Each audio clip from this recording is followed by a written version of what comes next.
Wow. Wow, my friends, it is so good to be back in Tucson, Arizona.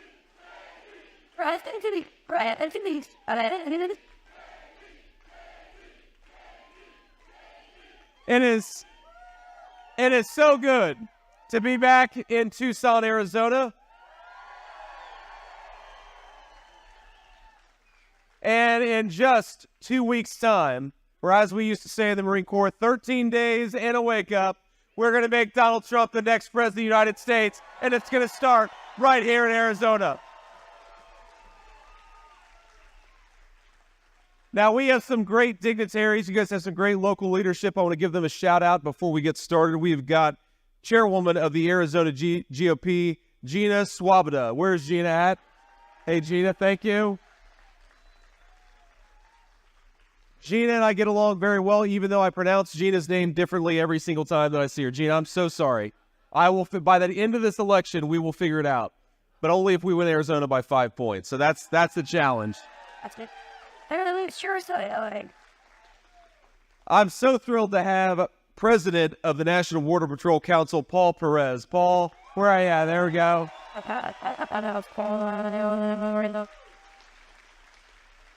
Paul and his agents are doing a hell of a job, despite the fact that Kamala Harris is a disaster. Let's win to give Paul Perez the leadership that this country deserves. Some real border security with Donald J. Trump.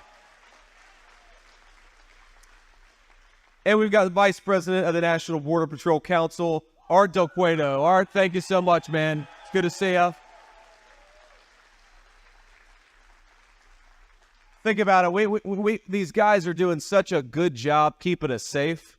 They're doing such a good job despite the fact that the Vice President of the United States is their border czar and is committed to open borders. Don't we need to give these people a president who fights for them instead of fighting against them? And that's what Donald Trump is going to do. Now, let's talk just a little bit about Kamala Harris, shall we? And Now, I've got the easiest job in American politics, if you think about it. Because all Jesus is Lord, thank you, ma'am.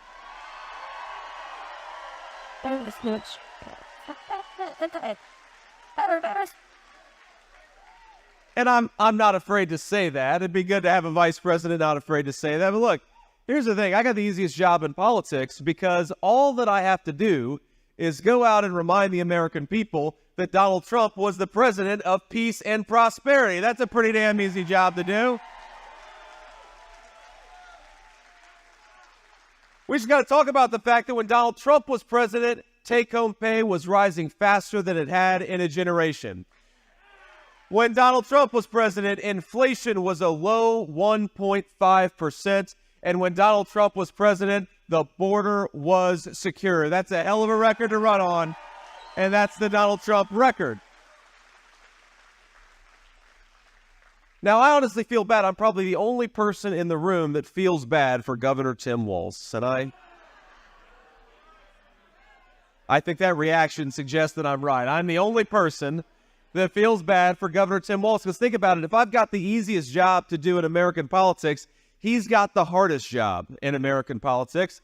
He's got to go around and convince the American people that Kamala Harris is somehow going to solve the very problem she has been creating over the last 3.5 years. That's a tough job.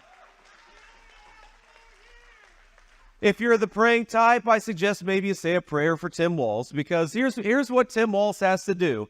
He has to somehow pretend that Kamala Harris didn't open the American southern border, but she did. He has to pretend that Kamala Harris didn't cast trillions of dollars in new spending, which is why groceries and housing are unaffordable in the state of Arizona and across our country. Tim Walz has to try to convince people that Kamala Harris actually has ideas in her head for how to govern the United States of America. And I think all of us with common sense, when we see Kamala Harris say things like on day one, she's going to tackle the affordability crisis affecting American families. A lot of us are saying, Kamala, day one was 1,400 days ago. What the hell have you been doing the whole time? Go do your job. Stop talking about how you're going to do your job. Now, I will say, in Kamala's defense, look at this. Look at me being bipartisan. I'm being nice to Tim Walz. I'm being nice to Kamala Harris.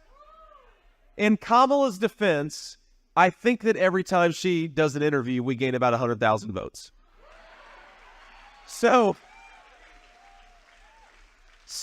Kamala, keep on doing those interviews, whether they're softballs or not. And I don't know if you've seen some of the softball interviews that she does, but the problem, I know we have some baseball fans in the room, right? We have some baseball fans. The problem with a softball interview is that you still got to be able to hit a softball. And I don't know if Kamala Harris could hit a T-ball based on what we've seen over the last couple of weeks. And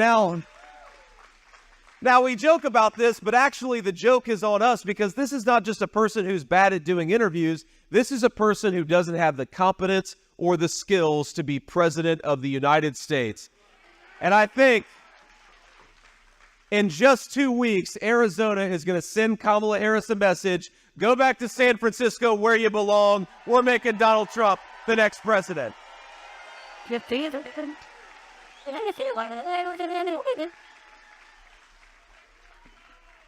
Now, let's just talk about the economy for a little bit, and then I want to talk about the open border of Kamala Harris, because, of course, in Tucson, we've got some of the biggest problems with the open border that we've had anywhere in our country. But think about how bad the inflation and affordability crisis has gotten under Kamala Harris's leadership. We've got average Arizona families are spending $1,000 more a month today to buy what they could have bought when Donald Trump was president. We've got Arizona families that are paying 55% more for housing and rent today than they were when Donald Trump was president. And we got a lot of Arizona families that are paying 25% higher prices for groceries than when Donald Trump was president. Now, this is because we departed from some very common sense economic principles, and I think it's important to compare the record and the plans of Donald Trump against Kamala Harris. Now, the biggest reason that we've got runaway affordability problems is because Kamala Harris has waged war on American energy. Think about this. If the truck driver who's bringing the groceries to the grocery store is paying 45% more for diesel, then all of us are paying more for groceries. If the truck driver who's delivering the lumber to the construction site is paying 50% more for gas, then all of us are paying more for housing. So Kamala Harris wants to wage war on American energy. Donald Trump's plan is very simple. Drill, baby, drill. Unleash American energy, and you'll lower prices for American consumers. Now, there's another thing that Kamala Harris, she's got her economic plan totally upside down. She'll say that she wants, and I've never seen a politician in my life, even the ones who want to raise taxes, they usually lie about it, right? Kamala Harris is going around bragging about the fact that she is going to undo the Trump tax cuts and raise taxes by millions and billions of dollars on working families. And then she wants to give money to foreign corporations that ship our jobs overseas. Well, why isn't there something wrong with that? Here's the Donald Trump approach. We're going to lower taxes for working Americans, and we're going to penalize the companies that are shipping jobs overseas, not reward them.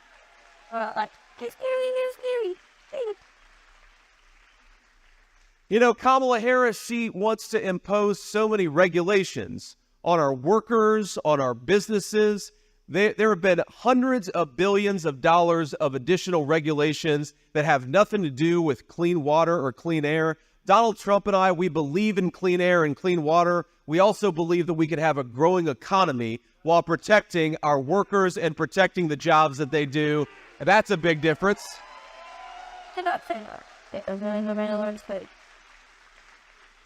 And perhaps the biggest difference of all is that Kamala Harris came into office bragging that she wanted to open the American southern border. She came into office bragging about undoing all of Donald Trump's border policies. You know what Donald Trump thinks we ought to do? Build that wall, finish that wall, and send illegal aliens back home, not to the United States of America. Now,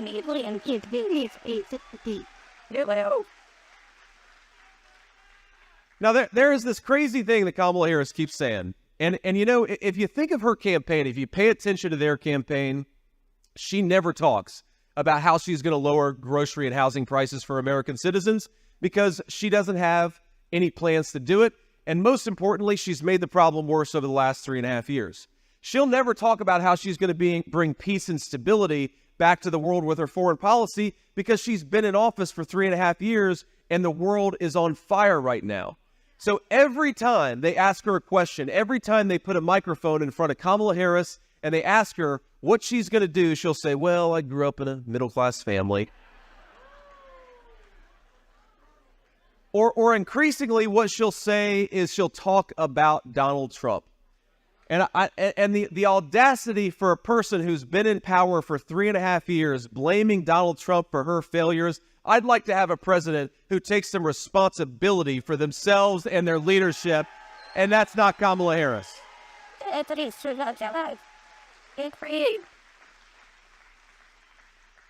So I want to talk about something that hasn't gotten much news coverage, and it's connected to this border issue. And I want to name this family and this young man by name because though you may not know about it, because again, the news media hasn't really covered it, just a few days ago, there was a United States Marine veteran who was killed by the Mexican drug cartels. I'm dead serious. I want to tell you a little bit about this man because I just met his family. I just met his brother-in-law and his father, and of course they're heartbroken, but they mustered the courage to tell me a little bit about their son who lost his life, and I want to tell you a little bit about it. First of all, you know, I'm biased because I was in the Marines, but this is a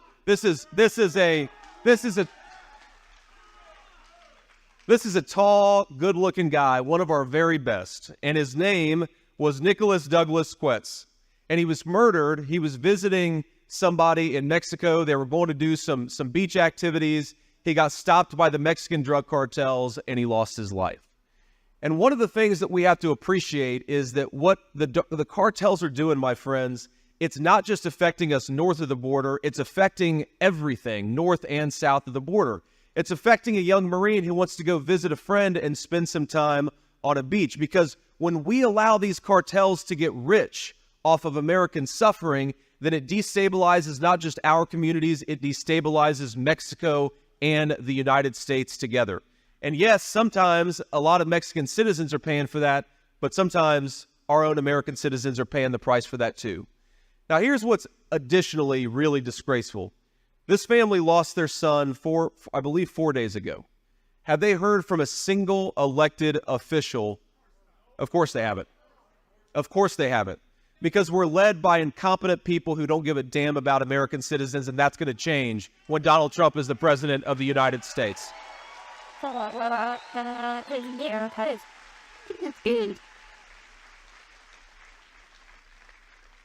know what else they told me is that they believe, and apparently American authorities believe, that they actually have the name of the person who killed this handsome young Marine.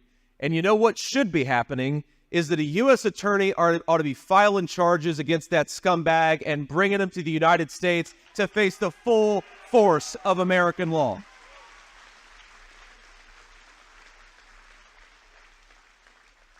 So, gentlemen, I hope to the family of Nicholas, I hope that by talking about this today, we brought some attention to what's going on. But here is my solemn promise to you while you've been ignored by your own government for the last 4 days in the midst of this unbelievable tragedy. I promise you that Calvary is coming, and when Donald Trump is president, we're going to kick the cartel's asses, and we're going to do it for you and for every person in this room. And here's only like at the FTE. Doesn't get them out. Like, wow, what do you know?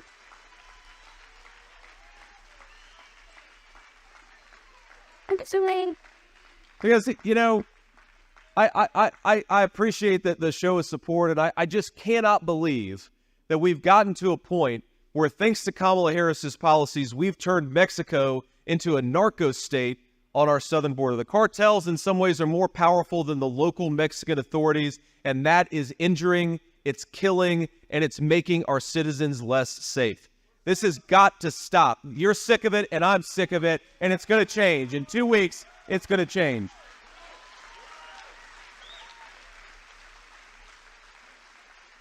And I just, you know, to the American voters, especially those that are watching at home, think about what Kamala Harris actually thinks about us.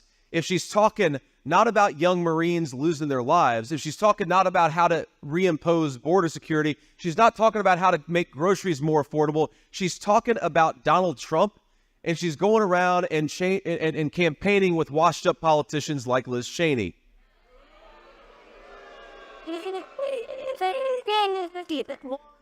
She's betting on all of us being dumb.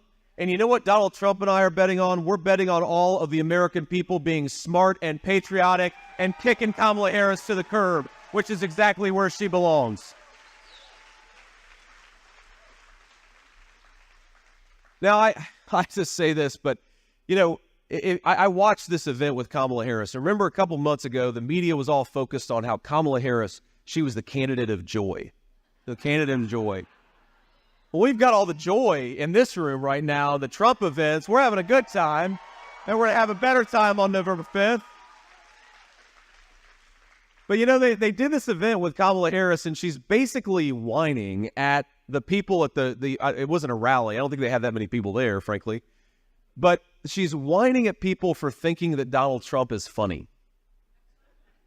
And she's like, how dare you have a sense of humor, and when a guy cracks a joke, you actually laugh at it. The joy is gone from the Kamala Harris campaign, my friend. She's mad at us for thinking that our president, who does have a very good sense of humor, is actually good at telling jokes from time to time. Well, I'm proud. Politics doesn't have to be dull and boring. Sometimes you can have a good time. And I think Donald Trump recognizes that better than anybody. But watching her up there complaining at her fellow citizens for laughing at jokes, all I could think about was she doesn't come across as a president. She comes across as a vice principal who's very disappointed. She's very disappointed in us. She's very disappointed that we laugh at jokes from time to time. She's very disappointed that we want to pay lower prices for groceries and housing. She's very disappointed that we want to close down southern border. And she's very disappointed that in 2 weeks we're to tell Kamala Harris, you're fired, get the hell out of Washington, D.C. Yes.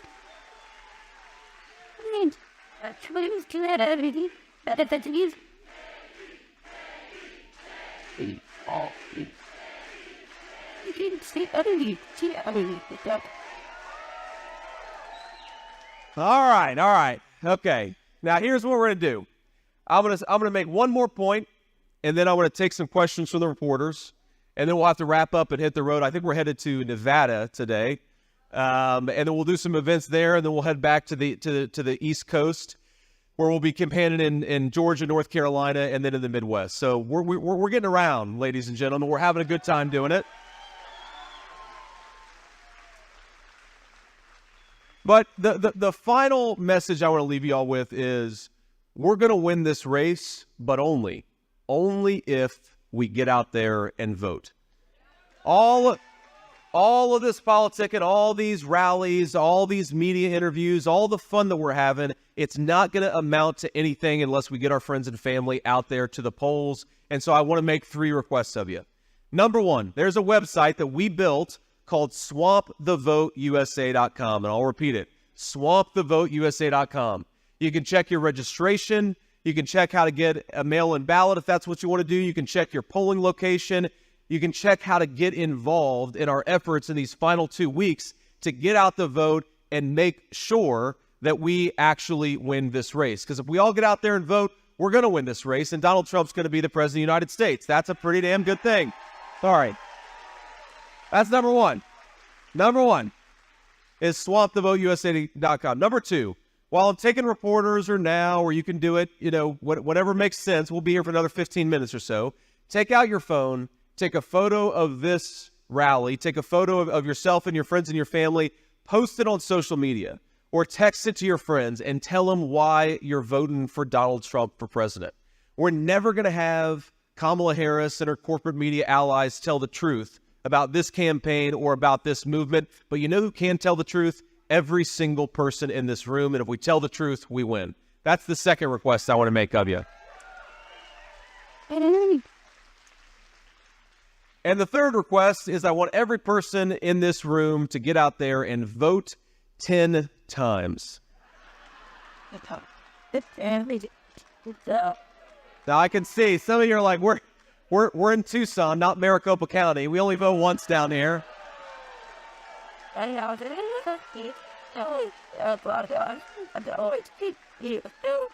we're going to vote in Maricopa County and here in Tucson. We're going to vote 10 times the legal way. And that means taking yourself to the polls and get 9 of your friends and family. Get them to the polls. Make sure they vote the right way. And that's how we take this country back. So, with that, I will say thank you, Arizona. Thank you for all your hard work. Let's get across the finish line and make Donald Trump the next president and take this country back.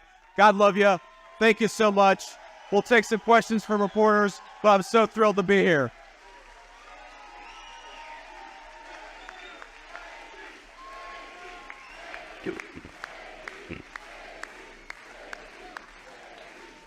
All righty. Okay. Thank you all. Thank you all. Let's start with the local reporters. We'll get to the national folks if we got a little time. Semper Fi. God bless you, sir. Hello, Senator Vance. My name's Renee Romo. I'm a reporter with 13 News here in Tucson. Thank you so much for taking questions. My question to you is just as you were talking about your ticket's economic plan, former President Donald Trump has said that he would impose high tariffs on Chinese goods. Sure. If he were to take office. However, a number of economists have said that would increase the prices of foreign goods here in America. What do you say to any voters that are concerned about this? Yeah, Renee, I think, look, it's a fair question. It's an important question. But the very same people who said that Donald Trump's tariffs aren't going to work are the very same people that said that we should let China into the World Trade Organization. They were wrong about that. They're the very same people that said it would lead to more American prosperity if we shipped all of our industries and manufacturing base to China, and they were wrong about that. And they're the same people that have led to the evisceration of the American middle class, and they were wrong about that. Donald Trump and I are going to rebuild the American middle class, and we're going to do it by fighting back against the Communist Chinese Party. Now here's what's so important about this, Renee, is look, think about this. If you take 2 factories and 2 sets of workers, in America, we want those factory workers to have good middle-class jobs. We want them to be able to support a family and buy a home with those good middle-class jobs. In China, they're willing to pay their people, sometimes literal slaves, $3 a day. And you ask yourself, well, if they're going to make it for $3 a day and we want to pay our people good middle-class wages, how do we fight back against it? And the way that we fight back against it is to say, if you want to bring that slave labor-made crap back into our country, you're going to pay a big fat tariff, and that's how we're going to protect American businesses and American workers. And the one final point, the reason I don't put too much stock, and by the way, there are plenty of experts that think that Donald Trump's economic plan is the way to recreate prosperity in this country. I think Donald Trump is going to unleash a golden age of opportunity and the American dream in this country. We got to get there first, of course. But those same people, you know what the people who say they don't like Donald Trump's economic plans, they ignore the fact that Donald Trump put big fat tariffs on China during his first administration. And inflation was the lowest it had been in 40 years, and take-home pay was going up. So my response to people who criticize Donald Trump's economic plans is the proof is in the pudding. Are you better off than you were 4 years ago? Because I think for most Arizonans, they're saying no. So let's change directions. Let's go back to the policies that worked. Let's go back to Donald J. Trump's presidency. Thank you, ma'am.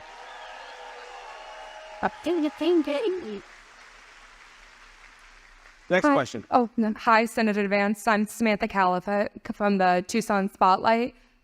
In the past, you've been very clear about your views on women and abortion and women's health care. What are your plans to support women if you make it to the White House? Yes, ma'am. Well, I'm glad you asked that question. Look, I grew up in a family where we also often didn't have a lot of money. In fact, most of the time didn't have a whole lot of money. And I grew up in a neighborhood, frankly, where I saw a lot of young women who chose to terminate a pregnancy because they felt like they didn't have any options. And what Donald Trump and I believe is that we want as many American families to have as many children as they want to. And the best way to do that is to give young women more options. Don't make them feel like there's only one choice out there. Let's promote a true pro-family country. Let's make...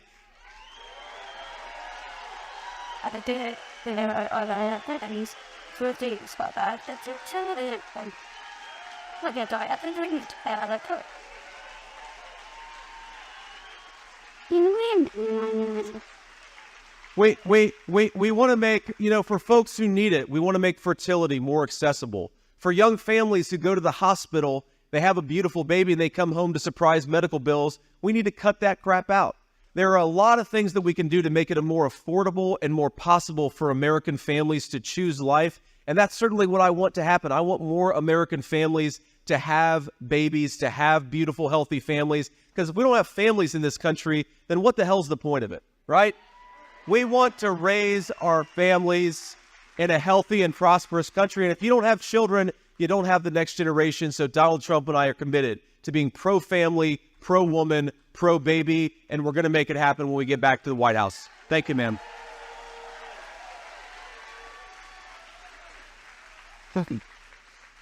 Hi, Senator. My name is Natalie Robbins from the Tucson Sentinel. So when your running mate Donald Trump was here in Tucson, he planned to launch one of the largest mass deportations in our history.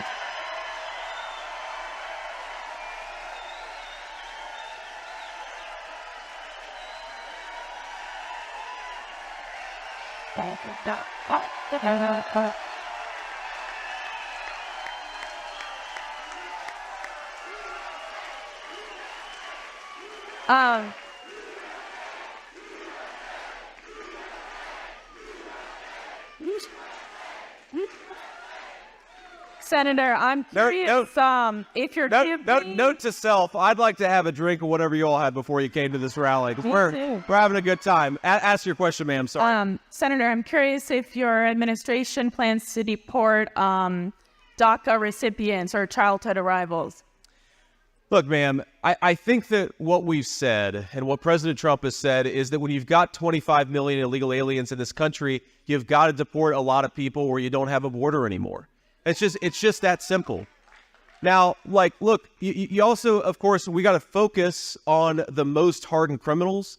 Thanks to Kamala Harris's policies, we've got 425,000 violent criminal illegal aliens in this country right now.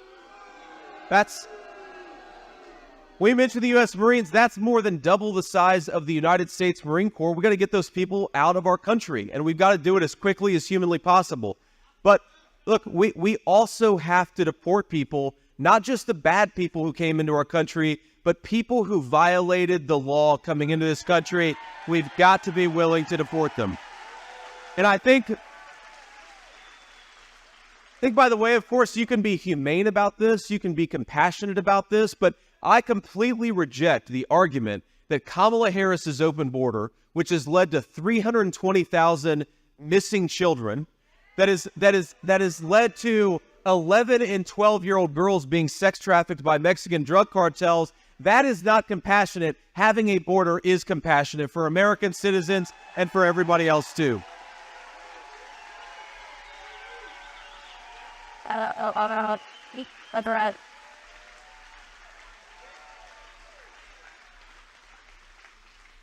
Next question.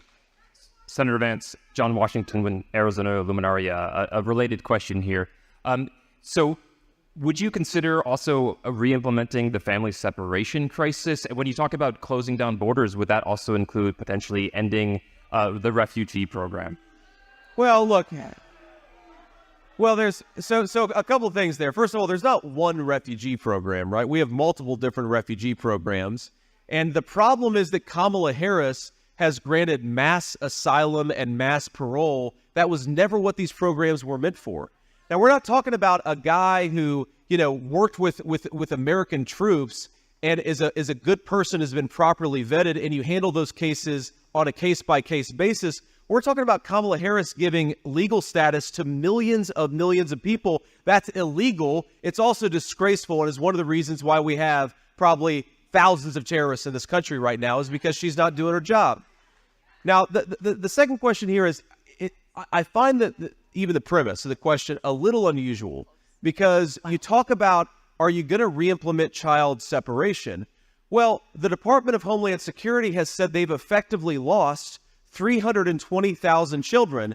Now, some of them hopefully are at home with their families, but we know that a lot of them have been sex trafficked. A lot of them have been used by drug mules.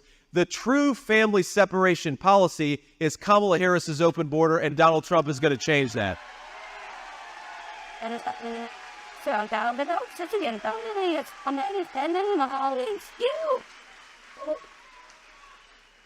Next question. Good afternoon, Senator Vance. My name is Marey Ruiz. I'm with Univision Arizona. My question to you is, right now you mentioned that in the next 2 weeks you were going to change the situation with Mexico and their cartels. How are you planning on doing that? Well, what I said, and maybe I misspoke, but I don't think that I did. What I said is that over the next couple of weeks, we all need to work to apply pressure on the cartels who murdered this innocent young Marine, and try to put pressure on Kamala Harris to do something about it. Because for the next 2 weeks, she's the one in power. Donald Trump and I ultimately can't change anything. But in 2 weeks, when the fine people in this room make Donald Trump the president-elect of the United States of America, ma'am, here's exactly what we're going to do. We're going to stop using the People's Department of Justice against the American citizens, and we're going to start using the Department of Justice against the Mexican drug cartels. And here's the other thing. I think we've got hundreds of thousands of very fine Marines, soldiers, sailors, and airmen who are pretty pissed off at the Mexican drug cartels. I think we'll send them to do battle with the Mexican drug cartels too.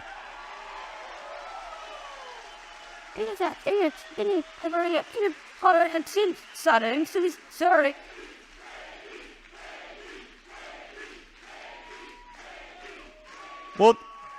We'll do one more question, then I'll leave y'all with a final thought, and then we'll have to hit the road. Thank you all. Hello, Senator J.D. Vance. Kenny Darwin with KGUT 9. I just wanted to ask, we have an opioid problem in this country, specifically with fentanyl. And since it's in Arizona, I've talked to many parents, loved ones who've lost loved ones to fentanyl. What is the federal government's role in addressing the issue? And how exactly do we combat that issue, especially for a state like Arizona, where most, if not all of that fentanyl is coming through our border? Yeah. Well, let me say a couple things. First of all, this is a humanitarian catastrophe that should be the biggest story in every national news media story and interview. They want to talk about 2020. They want to talk about something that happened 6 years ago. They ought to be talking about the fact that 100,000 of our people, many in the prime of their lives, are dying. It is a disgrace, and Donald Trump is going to do everything that he can to fight it. That's where we're going to start. Now, you ask how. How do you do that? Look, the number one reason why we have so much fentanyl in the state of Arizona, but also all over our country, it's we got to talk about it. This crap is manufactured in China because it's tough to manufacture, and then it's brought into the United States of America by the Mexican drug cartels. You need to have a president who goes to China and tells them what's what, stop manufacturing this crap, and then you need to have a president who sends the U.S. military to battle with the Mexican drug cartels. Get this poison out of our country. That's what we got to start with.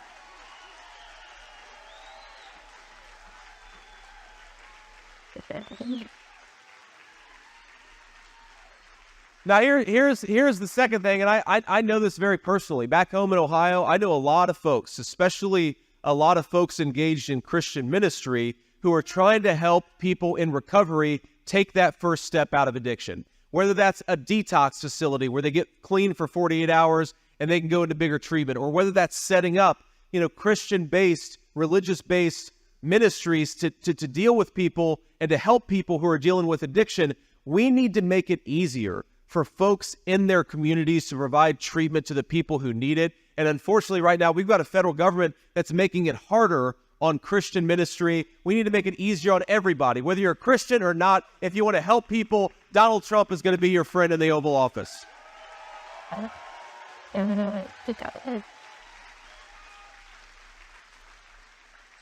So on that note, let me just give you some sense of the stakes here. And again, we got to get out there and vote. That's the most important thing. We've got to get out there and vote, and we've got every opportunity to do it. You got mail-in voting, you got early voting, you got election day voting. Look, I don't like election season. I like election day, but as Donald Trump says, it is what it is. We've got to use the tools available to us to get out there and vote, because if Kamala Harris's team is using everything and we're only voting on election day, then we're going to lose. So use every avenue you can to get people to the polls and to get yourself to the polls too. That's what we got to do. But I'd ask you to just think a little bit about the stakes here, because look, I want to win this election as much as anybody in this room, and we are going to win this election, and it is going to be very fun. I will tell you, it's going to be very fun on November the 5th to beat Kamala Harris and the Democrats. It will be. But the point is not just to beat Kamala Harris and the Democrats. The point is to beat them so that the American people can have the government that actually serves their interests and fights for their values and for their futures. That's what this is all about. Now, we've got a young Marine who lost his life at the hands of the Mexican drug cartels. And when his family was telling me this story, you know what I was thinking in the back of my mind? I was thinking about when I sat next to a DEA agent, a drug enforcement agent, on a plane, and he told me that in the last few years, the Mexican cartels have gone from making about $1 billion a year to over $15 billion a year. That was a couple years ago. It's probably, Border Patrol folks, it's probably a hell of a lot higher now than it was 2 years ago. When we enrich criminal gangs because of the policies of Kamala Harris, it comes back home. And sometimes it comes back home in the most tragic way.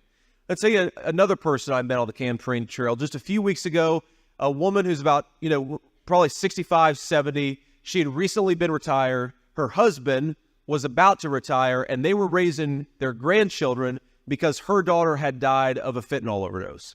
And you know what she told me? She said that for 40 years, in good times and in bad times, they had a little tradition that they did every Friday night. Her and her husband would do steak night. And I'm not talking about going to a fancy steakhouse. I'm talking about going to the grocery store and grilling some steaks at home. And I know all of us realize it's those little rituals, those are the things that actually make life worth living, right? A steak night with your loved ones on a Friday night, that's why we work, and that's why we love this country. But you know what? She stopped doing steak night about a year ago. And she stopped doing steak night because it was so expensive, the groceries were too high, that she gave up on this thing that had brought her and her family meaning and joy for 40 years. What we're doing, my friends, is not just beating Kamala Harris and the Democrats. What we're doing is creating a country where young Marines don't lose their lives because we've empowered the Mexican drug cartels. We're creating a country where people who work hard and play by the rules can afford a steak on a Friday night because this is the United States of America, and that's what we want for our citizens. But as we're out there working, and as we're out there getting people to the polls, and as we're out there finding ways to make sure that as many people vote for Donald Trump as possible, I just want you to remember that the American people, the people I just talked about who are suffering under Kamala Harris's leadership, they are going to thrive and prosper, but only if they have a leader who is fit to serve and fit to lead this great nation. Let's go give it to him. God bless you, Arizona. Thank you so much for having me.